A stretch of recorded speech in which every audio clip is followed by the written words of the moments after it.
Hi there, welcome to my channel where I take you on tours of unique homes and showcase stories of people living alternatively. In today's episode, we're traveling back to the largest tiny house community in the world, Incredible Tiny Homes.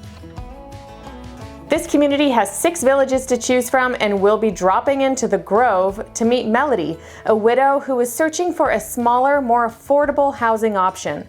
Melody's going to take us on a tour of her space and explain how her tiny home has provided her with so much independence without having to give up the comforts of home. So this is my loft bedroom, one of my most favorite spots in the whole house. I feel like a kid again. You get to live in a little tree house. But before we jump right in, make sure that you subscribe and hit that notification bell so that you know every single time we publish a new episode.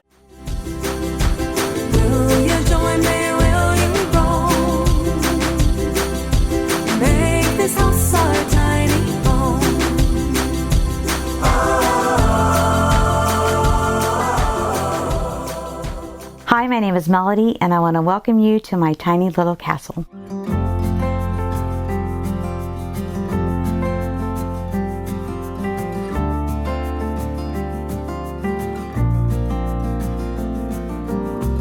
I lived in Indianapolis most of my life. My husband and I built our home 25 years ago.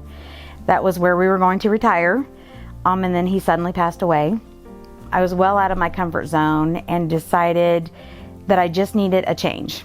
I didn't want to stay in that home. It just didn't have the memories in it anymore. I decided to look into tiny homes. My best friend lives in Kentucky. My daughter's in South Carolina in college. And so this was the perfect match. This is just where my heart was. And I knew that this is what I needed to do. And it's a little scary. You know, I was married almost 40 years. And so venturing out on my own was a huge deal. Tiny home was just my solution to my new lifestyle that I wanted. I have met so many wonderful people that are in the exact position that I'm in, either widowed or there's divorced or they're retired. I literally know everybody on my street. It was more than what I ever could imagine. I would never pull out of here and go anywhere else. The layout for me is perfect. I can honestly say that I don't feel like I'm lacking anything in this space. This home was $63,000.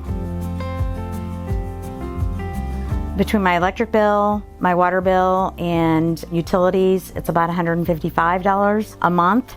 And then the lot rent will be $200 a month, and that's it.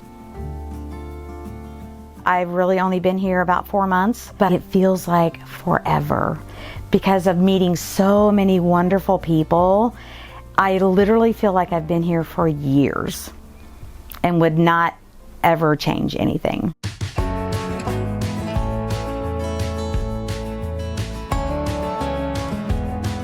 Welcome to my tiny little castle. This is a 10 by 20. The outside is stucco. It's double dormer.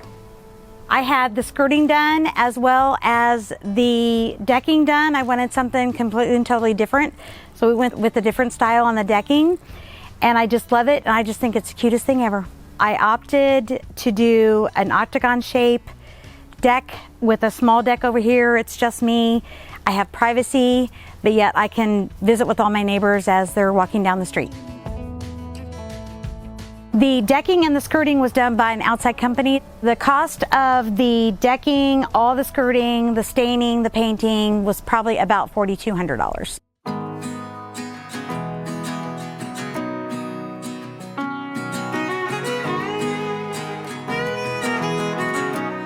I love this layout. As soon as you walk in, you get the feel of a traditional home. The living room, big picture window. I wanted it to feel welcoming as soon as you come in. So I have a full-size sofa. A lot of my things did come secondhand, all from Facebook Marketplace. I had to be real creative on my storage. I actually found these old luggage pieces. I think they were maybe $5 each. And a friend of mine helped me put legs on them, and they become the perfect coffee table. So for my heating and cooling for my 10 by 20, I use the mini split. It heats and cools up to 600 square feet. For ambiance, I have my little fireplace here that does put off some heat, but I just use it just for the look. This is my favorite spot in the whole house because I can see what I have and what I've been able to do with such a small space. So I can sit here, I have my TV there, I can look upstairs, I have my kitchen right there. I had my husband to help me with so much. This was all me. So when I sit back and I look that I painted it all myself, I furnished it all myself, everything in here just reflects me and my personality. And it's such a rewarding feeling when you sit back and you look at this and you go, this is all me. I did all this. No matter what your taste is, no matter what your budget is, it's just a great feeling. So let's head into my tiny kitchen. I have my cooktop, my microwave, range hood. I did a surface finish on my butcher block, which is just a cutting board oil, and then I put 3 coats of polyurethane on there to protect it. Here's where all my dishes are. I have a 10.1 cubic foot refrigerator, which is plenty. My hot water heater is under here, 19 gallon, which is plenty. I never run out of hot water. Who would have thought you could have had a farmhouse style sink in a tiny home? I love this sink. It's deep. It houses everything, dishes, your pots and pans. It's a great addition.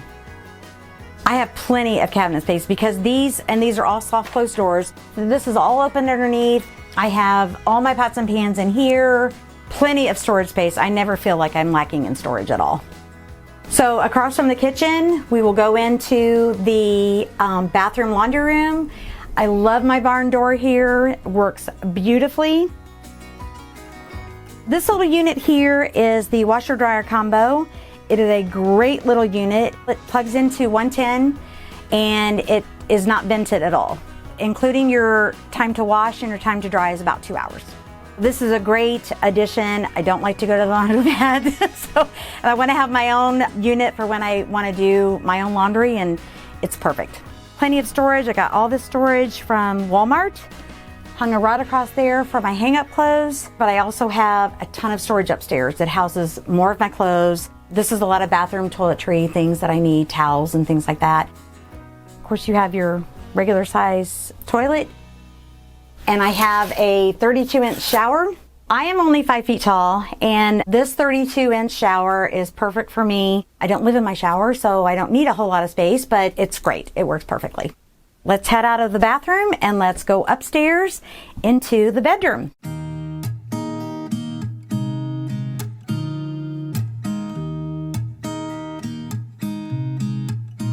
So this is my loft bedroom, one of my most favorite spots in the whole house. I feel like a kid again. You get to live in a little tree house. So I did opt to carpet the entire upstairs and the steps as well. Well, because I fell down the stairs one time. And so I had one leg go this way, I had one leg go this way, and I thought, you know what, maybe it's time to carpet those. So it's been a great addition. I absolutely love it. It just warms up the space anyway. I have a twin size bed. You could definitely fit a full up here, but I did opt for a twin size since it's just me. And I also have a lot of storage. I have 15 drawers over there. I have a TV, some photos and lamps, and another picnic basket for more storage. So you'll see another photo of my daughter over there. I'm so super proud of her. She is my absolute pride and joy. She hasn't been here yet, so I'm so excited. She's going to be here Monday and Tuesday. She can come and stay. She'll be upstairs. I'll just sleep on the couch. I'm thrilled that she's going to be here, and everybody's so excited to meet her. On the far side of the bedroom, I do have part of the wall that is closed in, and I love that option because it does make it even more warm and cozy, fuzzy feeling. The ceiling really warms up the space as well because it is all unfinished, natural tongue and groove wood. I just love being up here. As we head downstairs, I have installed 2 handles just for that added protection because there's no room for an actual handrail.